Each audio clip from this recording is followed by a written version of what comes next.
Hi everyone, welcome to Books with Karen. I'm Karen and today's video is a Bookish Favourites tag.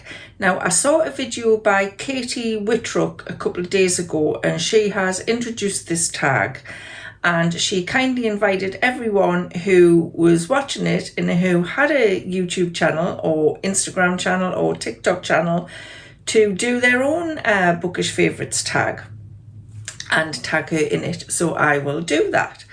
So there's 14 questions, so I'm going to try and get through them quickly because I don't want the video to be hours long. And the first one is 5 books that define your taste.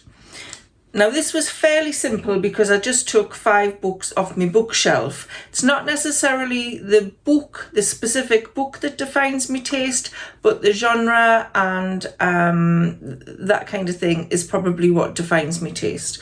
So the first one is 6 Tudor Queens by Alison Weir. And the one I picked off the shelf is Jane Seymour, The Haunted Queen. I like historical fiction and I love the way Alison Weir writes. She also writes non-fiction books about the kings and queens of England. And I just really like the way she mixes fiction and fact in with the stories. So the 6 Tudor Queens definitely defines my taste. I like historical fictions and I especially like historical fiction about Henry VIII. I do have a specific fascination with that period of time. The Jane Seymour one I picked off the shelf was because I knew the least about Jane Seymour when I read the books, so it was really nice to find out more about her. So that was the first one. The second one I picked off the shelf is Sophie Hannah's Little Face. Sophie Hannah writes kind of detective, thriller, crime novels. I really like the way she writes. And there is a couple of detectives in Sophie Hannah's books, Simon and Charlie or Charlotte, where their relationship and their characters develop throughout Sophie Hannah's books. So I really like that. I like a crime thriller, something that keeps you guessing, something keeps you turning the pages. So definitely defines my taste.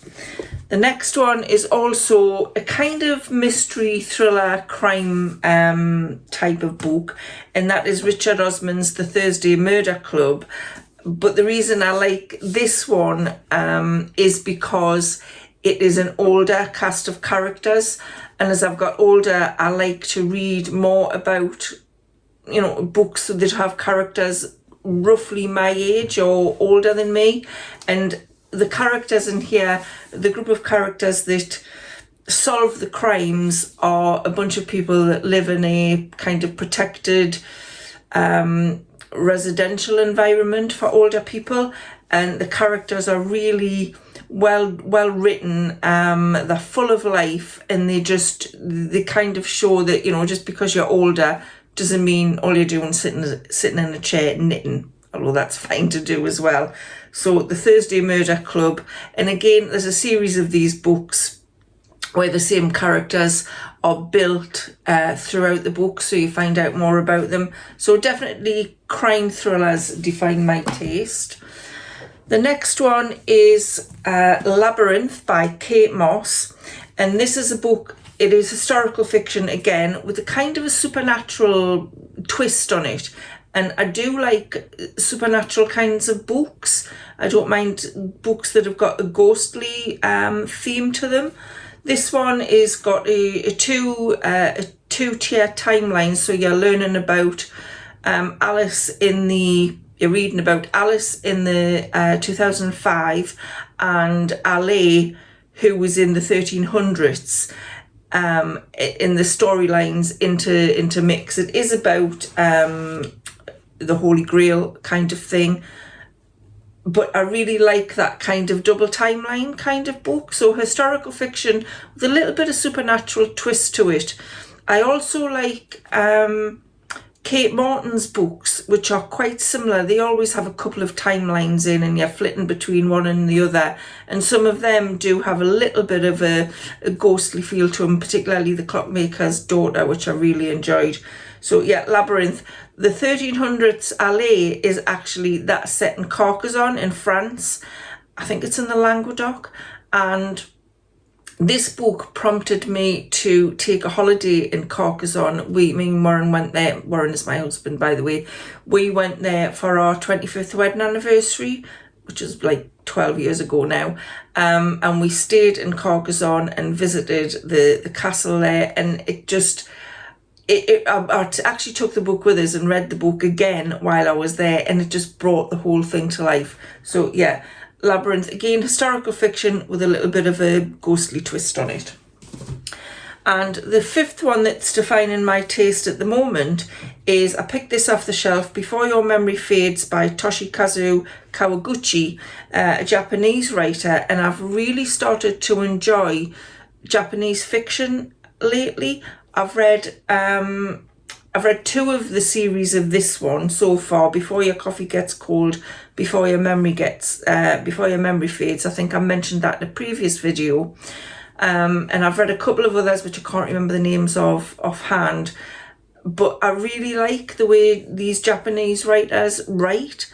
They're quite gentle. They build the characters. There's nothing kind of major happens in them. They're just nice storylines, nice themes, nice messages to take away from them. So yeah, Before Your Memory Fades is another one that would define my taste at the moment. The second question is books you were obsessed with during different eras in your life. I thought this was quite an interesting question, and I would love it if more older booktubers actually do this tag as well, because I feel like the ones I've seen do it are a lot younger. So it'll be interesting to see it from an older person's perspective. I'm 61, by the way, so it would be interesting to see it from other people my age as well. And I know there are booktubers out there who are around my age, so please feel free to do this as well. But tag Katie in it. I will put the link to her channel down below, as well as putting the all of the questions in there. So books you were obsessed with during different eras in your life. So I thought about this, and when I was a child, so kind of 9, 10, it was probably Enid Blyton, and the book that sticks in my mind is The Faraway Tree. Absolutely loved that book. It's about a tree in this forest, and these children find it, and there's fairies in, and there's a land at the top of the tree that's got a different land there every day, and get up to mischief, and really loved that when I was a kid. And I actually bought it a few years ago to reread now to see what I thought of it. I haven't reread it yet, but my daughter also loved that book. And then I think when I got into my late teens, it was definitely Jackie Collins novels, Jilly Cooper novels, that kind of, it's kind of a romance, but with a sexy twist on it, I guess, with maybe, Jilly Cooper was more character driven, whereas I think Jackie Collins, it was character driven, but it was kind of a sneak peek into Hollywood, and there was always kind of a mystery in it, crime thing to solve. So yeah, that probably defined my, that was what I was obsessed with is in my late teens. And then I think I had kids in me 20s. So I had my son when I was 24, and I had my daughter when I was 27. So I think I stopped reading for a while, or I don't recall books that I read during that time. Probably didn't have time to read, to be perfectly honest. So the only thing that I can remember being obsessed with was when I got to my 40s, my early 40s, and I picked up Twilight in the bookshop, and I was obsessed. I think there's 4 books. Yeah, there's 4 books. I'm just checking my bookshelf. And as I read one, I had to go back and buy the next one. They, I found, were real page turners. I'm sure everybody knows what Twilight is about. It's a YA novel, young adult novel. And it's about a young girl who falls in love with a vampire, basically. And that it kind of followed my theme of what I was watching on TV at the time. I really enjoyed Buffy the Vampire Slayer. I loved Vampire Diaries. Anything with vampires, I was there. But they were more of a young adult nature. And I think apparently this is a thing for women who are in their 40s. They kind of really grab onto things that are more suited to maybe women in their 20s. I'm not sure, maybe we're trying to relive their youth, but definitely Twilight was an obsession for me in my early 40s. And then, you know, coming to now, things like Thursday Murder Club and those books that I've just picked off my bookshelf, probably not obsessions, but I'm really enjoying reading more than what I did then. And interestingly, when I was in my late teens and I was reading Jackie Collins and things like that, I remember somebody saying to us, you should be reading more intelligent novels, you know, some more classics and things like that. And at the time I thought, I don't want to read classics. I like reading Jackie Collins. But just recently I've got into classics and I have become a little bit obsessed with reading classics and kind of developing me reading and learning a bit more. And I find that they're a little bit more taxing to read. They kind of challenge your brain a little bit. So things like I read Rebecca by Daphne du Maurier. I've just read Rains of the Day by Kazuo Ishiguro. So yeah, there is a lot more classics that I would like to read. I've never read The Great Gatsby. I would like to read that. So yeah, classics I think may become me obsession in my 60s. And the third question is favourite genres. I've probably answered this by talking about the books that define my taste at the moment. So historical fiction particularly I really enjoy. Detective novels, easy to read, real page turners I find, especially if they've got like a supernatural bent in them, that's even better for me. And I really like character driven genres. I'm not quite sure what you would call those. So something like Eleanor Oliphant is completely fine. Really love that kind of book and would like to read more of them. So if anybody has any really good character driven book recommendations, leave them in the comments below. Fourth question is favourite authors. I find that quite difficult because I do like such a variety of books, and I read a lot of books that I forget. I enjoy them at the time, but then I don't remember them afterwards. So possibly one of my favourite authors at the moment would be Alison Weir. I just think she writes historical fiction really well. And there's a thing in her book that I really like about, particularly the Six Tudor Queens. I'm not sure if she's done them in the others, she probably does. Is in the back of the book, she gives you more details about the timelines, so the actual factual timelines of what happened. And then she'll give you a little bit more detail on some of the factual content. So she might pick out one thing, so Ladies in Waiting, and she might give you more factual content on the ladies in waiting of those days. She also gives you some reading group questions in her books as well, to make you think a little bit more about what you're reading, and I really enjoy that in a book. If an author gives you that in the back of the book. So yeah, favourite author, probably Alison Weir.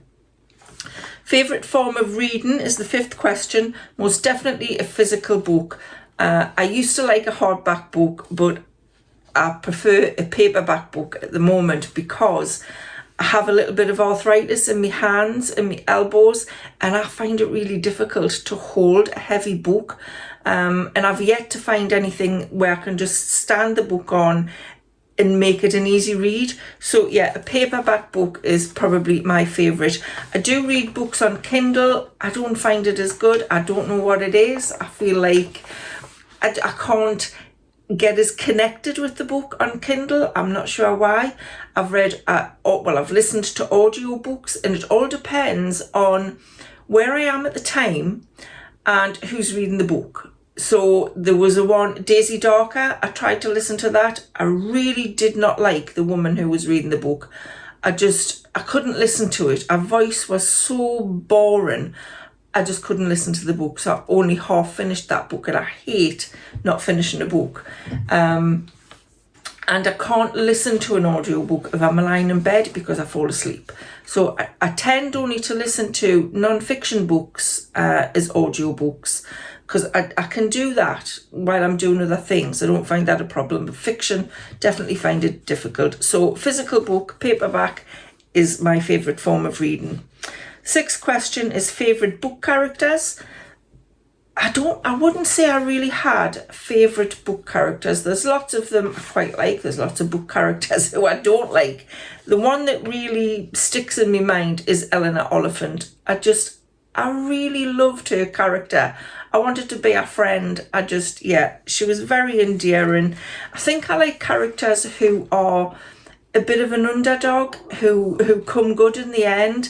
I remember reading Riders back in the 80s or 90s, and I think the main character in that was Rupert Campbell Black, who I didn't really like.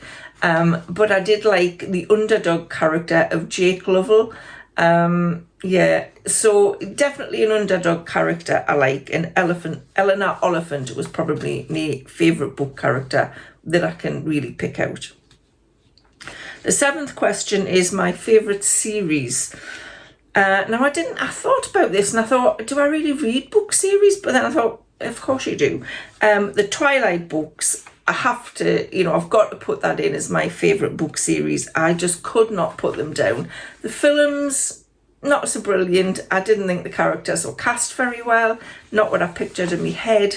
But yeah, the books, I couldn't stop turning the pages, really loved it. And Alison Weir's 6 Tudor Queens, also brilliant. Definitely. Once I'd read one of the Tudor, because they came out once a year, I think, and once I'd read one of them, I was itching to get hold of the next one. So yeah, those two. Question 8, series you're most excited to finish. I don't know if it's a finish. I would say series I'm most excited to continue, because I don't know if it's the last book. And it would be the series from Toshikazu Kawaguchi, Before Your Coffee Gets Cold. I know there's 4 and I've still got 2 to read, and I think he's writing another one. So I'm really looking forward to continuing with that series. Question number 9, series you're most excited to start.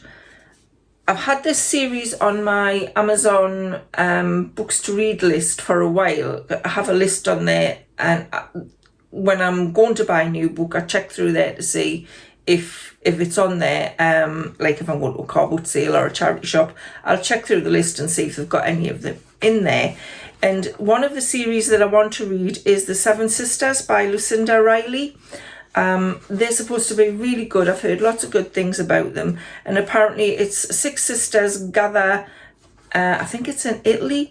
When the father dies, he has adopted all of these girls, and when he dies they all gather together, and I think each book tells the story of each sister, and there is a 7th sister obviously because there are 7 sisters, and I've heard really good things about that, so I am excited to start reading them when I get the chance. Question number 10, a book that you predict will be a favourite. This is the one I've had on my shelf for about a year now, and it is an Alison Weir book, and it follows on from it doesn't follow on, but I've read the Tudor Queens, I read the Henry VIII one that she wrote, and the next one was Mary, Queen of Sorrows, which is about Mary I, who was King Henry VIII's daughter, his first daughter by Catherine of Aragon. So I'm really excited to read that one, and I do predict that that will be one of my favourite books of the year, because I know I really enjoyed all of the other ones. Question 11, favourite special edition or favourite book cover, most beautiful book. Now there is a few, I'm just going to pick a couple off my bookshelf. So I really like this edition of Richard Osman, The Bullet That Missed, which is a Thursday Murder Club book. And what I liked about this book is, I love the covers anyway, they're all very similar. It's got like a kind of 60s mystery feel to it, but I love this bit that they've started doing.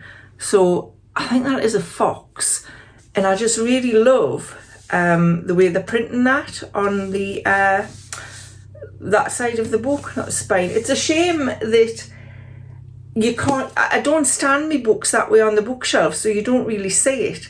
So that is a shame, but I do like that book cover. And the other 2 books that I've got on my shelf that I really like the editions of is the Dan Brown, The Da Vinci Code. I got the special illustrated collector's edition of this. I loved Dan Brown's The Da Vinci Code, even though a lot of people have picked holes in it. I just loved it. It was a great story. But I love this book because it is the picture edition. So I've never actually read it from this yet, but it's got the pictures in as you read the story. It is a big book, so not really good for the arthritis, but I just love the fact that it's got the pictures in so you can picture them as you read the book. And I've also got Angels and Demons in the same format as well, because I really did enjoy that book as well. So I guess they're my favourite special editions. Question 12. If you could go buy a book right now, what would you buy? And now underneath this says just for fun, so I wasn't sure whether it was a book you were going to read for fun or whether the question was just for fun. So I'm going to leave off the just for fun. If you could go buy a book right now, what would you buy? And I've just got the Amazon page up here, so I'll put the picture of it in. And it was The Lantern of Lost Memories, again Japanese fiction by Sanaka Hirogi. Apologies if I butchered the name.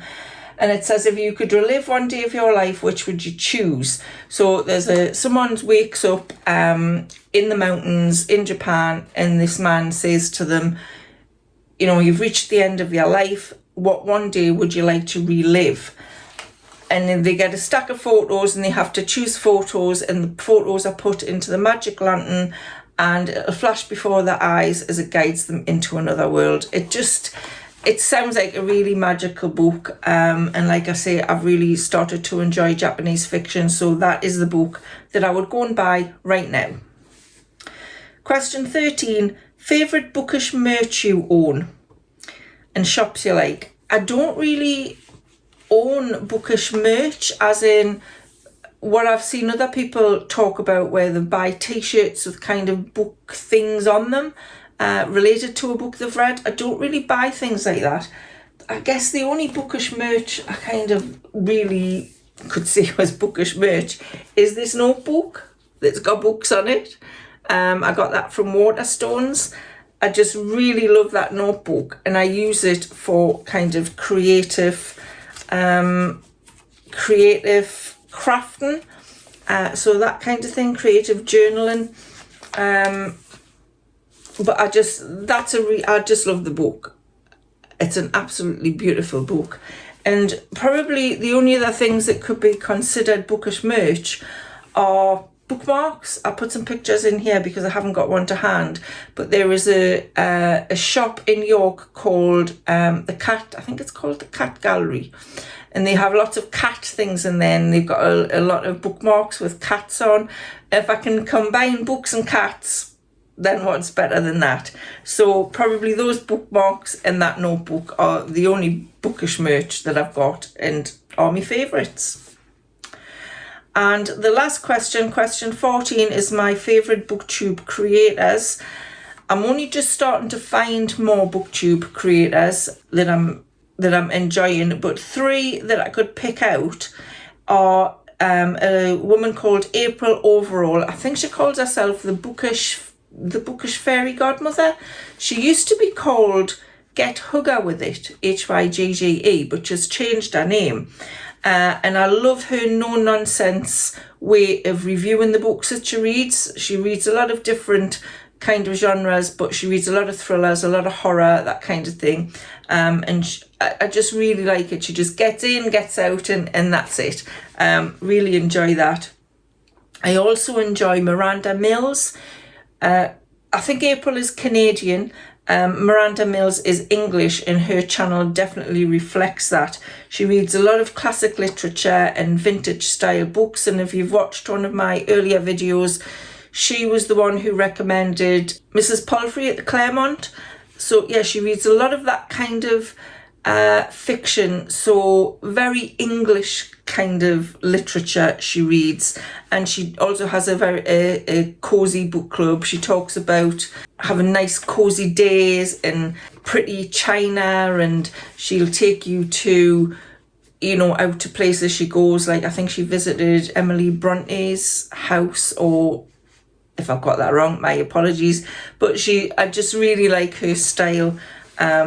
and she was probably one of the first booktubers that I got into. I also like Lauren and the Books. I've watched her for quite a few years now, and really like, she's very energetic, really like her style of reviewing books.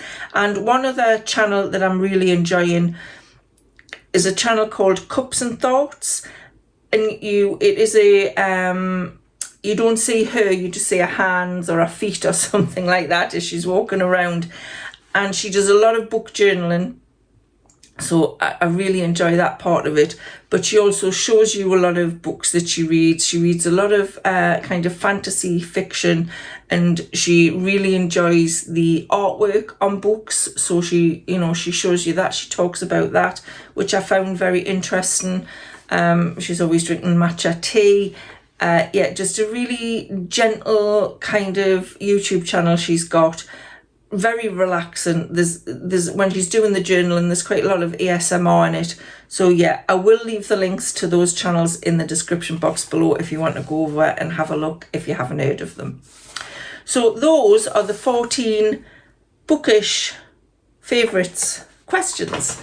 Like I said, thank you to Katie Whitrock for talking about that in the first place. She didn't tag me personally in it, but she said anybody who was watching, she'd be happy for them to do it. So if anybody is watching my channel, please feel free to do the tag as well. Tag me in your video and also tag Katie in it. I hope you found that interesting. Thank you so much for watching, and I'll see you next time. Bye for now.